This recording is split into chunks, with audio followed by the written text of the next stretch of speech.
अस्सलाम वालेकुम। आज हम पढ़ेंगे कॉग्निटिव डेवलपमेंट की एक इम्पॉर्टेंट थ्योरी। जैसे कि हमने पहले पियाजे की थ्योरी पढ़ी है, जिसने कि चाइल्ड डेवलपमेंट में और पर्टिकुलरली कॉग्निटिव डेवलपमेंट में एक इम्पॉर्टेंट थ्योरी दी थी। आज हम विगोत्स्की की कॉग्निटिव डेवलपमेंट थ्योरी पढ़ेंगे, जो कि पियाजे की थ्योरी के बाद दूसरी इम्पॉर्टेंट थ्योरी है।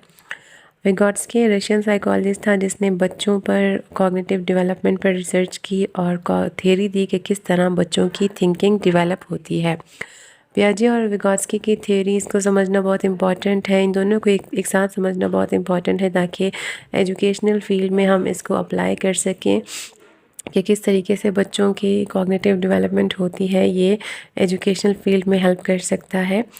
ये इन दोनों थ्योरीज़ को दोनों के साथ समझना इसलिए ज़रूरी है क्योंकि बहुत सी चीज़ें ऐसी हैं जो कि पियाजे की थ्योरी में मिसिंग है, वो विगोत्स्की की थ्योरी में है, और बहुत सी थ्योरी हैं जो कि विगोत्स्की की थ्योरी में मिसिंग है, वो पियाजे की थ्योरी में कवर हो जाती हैं। तो विगोत्स्की की जो थ्योरी है उसका नाम है सोशियो कल्चरल थ्योरी। अब इसको स्टार्ट करते हैं कि सोशियो कल्चरल थ्योरी क्या है। जैसे कि हमने बात की कि विगोत्स्की की थ्योरी का नाम है सोशियो कल्चरल थ्योरी। सोशियो यानी कि सोसाइटी और कल्चरल यानी कि कल्चर यानी सोसाइटी और कल्चर। इस थ्योरी में इस पर बात की गई है कि किस तरह से बच्चों की कॉग्निटिव डेवलपमेंट में सोसाइटी और कल्चर रोल प्ले करता है, किस तरह से बच्चों की कॉग्निटिव डेवलपमेंट को सोसाइटी और कल्चर इन्फ्लुएंस करता है। अगर हम थोड़ा पियाजे की थ्योरी पर बात करें तो पियाजे ने ये कॉन्सेप्ट दिया था कि पहले डेवलपमेंट होती है और फिर होती है लर्निंग, जबकि विगोत्स्की ये कहता है कि पहले लर्निंग होती है, यानी सोसाइटी और कल्चर से जो है बच्चे सीखते हैं और उस सीखे हुए से जो है डेवलपमेंट होती है। अब जैसे कि विगोत्स्की ने बात की कि लर्निंग से डेवलपमेंट होती है, और उसने लर्निंग के 3 कॉजेज़ पर बात की है। यानी हम कह सकते हैं कि विगोत्स्की ने कॉग्निटिव डेवलपमेंट की 3 कॉजेज़ पर बात की है: कल्चरल, सोसाइटी और लैंग्वेज। विगोत्स्की मानता है कि इंसान अकेले सब नहीं सीख सकता।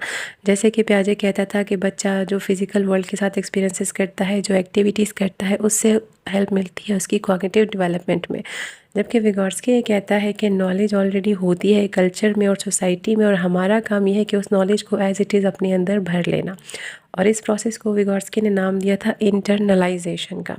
यानी जो कि सोसाइटी और कल्चर में ऑलरेडी नॉलेज एग्जिस्ट करती है, वो हमें अपने अंदर भर लेनी है, और उससे कॉग्निटिव डेवलपमेंट होगी, उससे थिंकिंग इम्प्रूव होगी। फॉर एग्ज़ाम्पल, जैसे कि आप मार्केट गए हो फ्रूट लेने के लिए, तो आप उस फ्रूट को हाथ में पकड़ कर उलट पुलट कर देखते हो कि कहीं वो ख़राब तो नहीं है। अब आपको पता होता है कि अगर उस फ्रूट का रंग चेंज हुआ हुआ है, या तो उसके अंदर सुराख है, तो उसमें कीड़ा लगा हुआ है, या ये तो वो ख़राब हो चुका है। अब ये नॉलेज आपके अंदर कहाँ से आई है कि आपने वो फ्रूट नहीं लेना, कि आपने अपने बड़ों से या अपने घर वालों से वो चीज़ सीखी हुई है कि अगर ये ऐसे होगा तो ये ख़राब होगा। अब ये है इंटरनलाइजेशन का कॉन्सेप्ट, कि जो नॉलेज हमें मिली है वो हमने अपनी लाइफ में आगे जाके अप्लाई कर रहे हैं, उसी से हमारी थिंकिंग इम्प्रूव हो रही है, उसी से हमारी कॉग्निटिव डेवलपमेंट हो रही है। अब बात कर लेते हैं इंटरनलाइजेशन में जो कि लैंग्वेज का कॉन्सेप्ट है।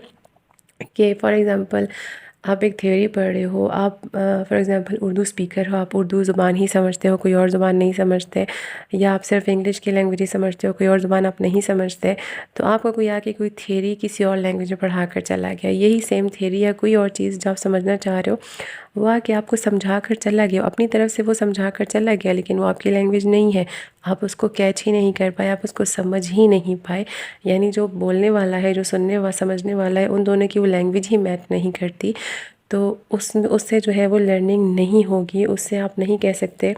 उसमें जो है इंटरनलाइजेशन का कॉन्सेप्ट आप जो है वो अप्लाई नहीं कर सकते। इंटरनलाइजेशन के लिए इंपॉर्टेंट होता है सोसाइटी, कल्चर और लैंग्वेज, के सेम वही लैंग्वेज होनी चाहिए जो कि सामने वाला समझ सकता है।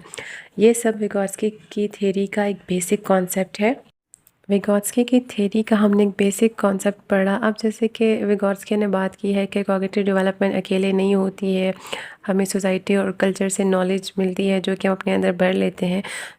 विगोत्स्की ने अपनी थ्योरी में 2 बहुत इंपॉर्टेंट कॉन्सेप्ट्स की बात की। एक है जोन ऑफ प्रॉक्सिमल डेवलपमेंट, जिसको कि ZPD भी कहते हैं, और एक है स्कैफोल्डिंग। अब इसको हम एग्जांपल से समझ लेते हैं। जैसे कि एक बच्चे, सबसे पहले हम zone of proximal development ZPD को समझ लेते हैं। जैसे कि आपने एक बच्चे को एक टास्क दिया, वो उसके लिए बहुत इजी है, वो उसने बहुत जल्दी से कर लिया, फिर आपने उसका डिफ़िकल्टी लेवल थोड़ा बढ़ाया, आपने उसको कोई टास्क दिया, वो भी उसने इजीली कर लिया। इस तरह आप उसका डिफ़िकल्टी लेवल बढ़ाते रहेंगे, फिर कुछ ऐसे टास्क आएंगे जहाँ पर वो उसको इजीली नहीं कर पाएगा, लेकिन वो उसके लिए कोशिश करेगा और कोशिश करने के बाद वो उसको कर पाएगा। यानी अब कुछ टास्क ऐसे हैं जो कि उसके लिए बहुत ईजी हैं, जिसमें उसको सोचने की भी ज़रूरत नहीं पड़ रही, वो उसको बहुत ईजीली परफॉर्म कर रहा है। लेकिन कुछ टास्क ऐसे हैं जो कि वो कर पा रहा है, उसके लिए मुश्किल है, लेकिन वो उसको करने के लिए कोशिश कर पा रहा है। अब बच्चा लेकिन फिर उसके बाद एक और जो स्टेज आएगी वो ये आएगी कि बच्चा जो है वो कोशिश करने के बाद भी नहीं कर पा रहा, यानी कि उसको फिर किसी की हेल्प की ज़रूरत है। अब जो इसके बीच का जो टाइम है, इसके जो बीच का जो एरिया है, यानी कि कुछ टास्क उसके लिए बहुत इजी हैं और कुछ जो टास्क हैं उसके वो उसको कर पा रहा है, लेकिन उसको कुछ उसके लिए मेहनत करनी पड़ी है या उसके लिए कुछ सोचना पड़ा। अब इसके दरमियान का जो एरिया है इसको कहते हैं जोन ऑफ प्रॉक्सिमल डेवलपमेंट। यानी इससे हमें पता लगता है कि बच्चा कहाँ पर एग्जिस्ट करता है। पियाजे एग्जैक्टली बताता है कि इतनी एज का बच्चा इतनी थिंकिंग करता है, और विगॉट्स्की एक आइडिया देता है कि बच्चा इसके बीच में ही कहीं पे होगा। यानी जोन ऑफ प्रॉक्सिमल डेवलपमेंट का मतलब है जोन यानी कि एरिया, और प्रॉक्सिमिटी यानी कि इसी के आसपास। हमें एग्जैक्टली नहीं पता कि एक ये बच्चा को उसकी थिंकिंग का लेवल क्या है, लेकिन जो विगॉट्स्की है वो एक रेंज बताता है कि बच्चा इसी रेंज में कहीं होगा और इससे नीचे नहीं, क्योंकि नीचे वाले टास्क जो हैं वो उसको इजीली कर सकता है और जो ऊपर वाले टास्क हैं वो उसके लिए मुश्किल है। लेकिन वो यहाँ पर कुछ टास्क हैं जो कि वो मुश्किल है लेकिन वो उसको कर सकता है, और कुछ एक स्टेज आएगी जो कि वो हेल्प के बगैर वो टास्क नहीं कर सकता। अब जहाँ पर कुछ टास्क ऐसे आए हैं जहाँ पर बच्चा अपनी कोशिश के बावजूद भी नहीं कर सकता, बच्चे को उसके लिए हेल्प चाहिए, उसको एक इंटेलिजेंट बंदा चाहिए जो कि उसकी हेल्प कर सके उस टास्क को पूरा करने के लिए। अब एक लिमिट आएगी कि बच्चा टास्क कर पा रहा है लेकिन हेल्प से, लेकिन अब ऐसे लेवल आ गया है कि बच्चा हेल्प देने के बाद भी नहीं कर पा रहा। अब ये है लेवल ऑफ पोटेंशियल डेवलपमेंट, यानी कि जहाँ तक बच्चे को पहुँचाया जा सकता है हेल्प से, लेकिन इससे ऊपर। और अब एक लेवल ऐसा भी आ जाता है कि बच्चा हेल्प से भी नहीं समझता। अगर हम इसको बहुत ही सिंपल करके देखें, समराइज़ करके देखें, तो सबसे पहले ये था कि बिलो ZPD था। ZPD की जैसे हमने बात की कि एक रेंज है, ठीक है, कि इससे नीचे के टास्क भी वो कर सकता है इजीली, इससे ऊपर के टास्क उसके लिए मुश्किल है, ठीक है। वो एक दरमियान में जो एक रेंज है वो कहते हैं ZPD। अब सबसे पहले था कि ZPD से जो नीचे के टास्क हैं वो बच्चे के लिए बहुत इजी हैं, ठीक है, उससे ऊपर इजी हैं लेकिन बच्चा कोशिश से कर सकता है। उसके बाद ऐसे टास्क आते हैं जो कि बच्चा हेल्प से कर सकता है। अब वो जो हेल्प देना है बच्चे को उसको कहते हैं स्कैफोल्डिंग।